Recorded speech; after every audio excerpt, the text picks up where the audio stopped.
Nizamabad rural MLA అంటే ప్రజాసేవ చేయడం, మరిచి ఇటుక బట్టిలలో వసూలు చేయడం కాదని బీజేపీ జిల్లా అధ్యక్షుడు దినేష్ కులాచారి ఆరోపించారు.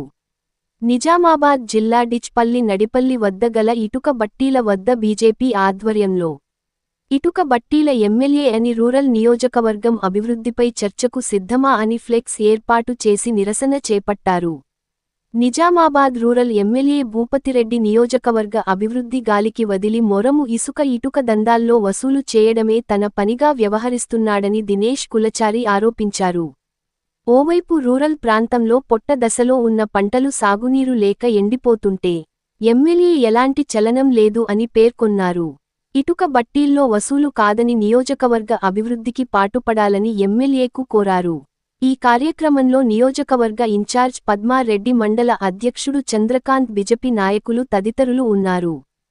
ప్రజల మధ్యలో ఉంటున్నా, నిన్న ఉన్నా, ఇవాళ ఉన్నా, మొన్న ఉన్నా, అంతకుముందు ఉన్నా, పండుగ లేదు, పాపం లేదు, కేవలం రూరల్ కష్టాలే మనం మా యొక్క ఇదే అని చెప్పి మేము ఉద్దేశంతో ఉన్నాం.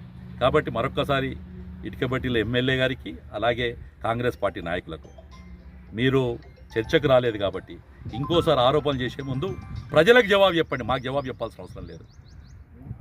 అభివృద్ధి మీద వాళ్ళు వైట్ పేపర్ రిలీజ్ చేసినా సరే, మేము వైట్ పేపర్ రిలీజ్ చేసినా మేము సిద్ధంగా ఉన్నాం. ఏదన్నా కానీ మీకు ఏదైనా ఉంటే ఎస్ బదులు పడితే ఏదైనా గడిచిన వాతావరణం ఏర్పడతాను, మీకు భయం ఉంటే ఉత్తరం రాయండి, నేను రాస్తా ఉత్తరం, నేను కూడా మీకు ఉత్తరాలు రాస్తాను. అయ్యా, ప్రజల చేత ఎన్నుకోబడ్డ నాయకుడా, ఇగో ఈ ప్రాంతంలో సాగునీరు లేదు, ఈ ప్రాంతంలో తాండాలలో ఎన్నో తాండాలలో ఇవాళ నీళ్లు లేక బోర్లు ఎండకపోయి తాగునీరు కూడా లేని పరిస్థితి ఏర్పడ్డది. చేతనైన కాడికి ట్యాంకర్లు పెట్టుకుంటున్నాం మేము, చేతనైన కాడికి ఏడన్నా పోతే 4 నీళ్ళు వేసేందుకు ప్రయత్నం చేస్తున్నాం తప్ప మీలేగా రాజకీయ లబ్ధి కోసం ప్రయత్నం చేస్తలేము. ఇది స్పష్టంగా కూడా తెలియజేసుకుంటూ ఇంకోసారి ఆరోపణ చేసే ముందు ఇవాళ ఓటమిని అంగీకరిస్తూ ఓదా ఉంటుంది. నిన్న కూడా ఆస్ట్రేలియా ఓడిపోయింది, ఇంగ్లాండ్ ఓడిపోయింది, సౌత్ ఆఫ్రికా ఓడిపోయింది, న్యూజిలాండ్ ఓడిపోయింది, భారత్ గెలిచింది. భారత్ గెలిచినప్పుడు మిగతా వాళ్ళు కూడా హోదాగా ఒప్పుకొని ట్రోఫీ ఇవ్వడం జరిగింది.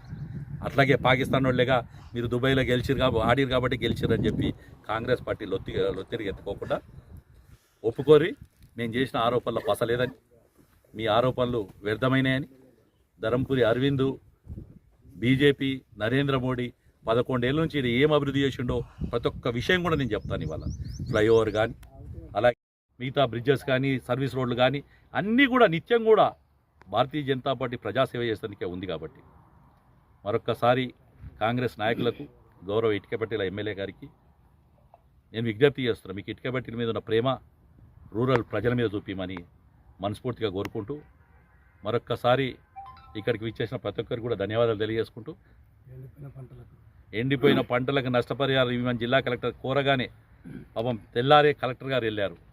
అంతకుముందు కూడా కలెక్టర్ గారికి ఎన్నోసార్లు మెమోరాండం ఇవ్వడం జరిగింది. కానీ ఏం జరిగింది? రైతుకి ఏమైనా లాభం జరిగిందా?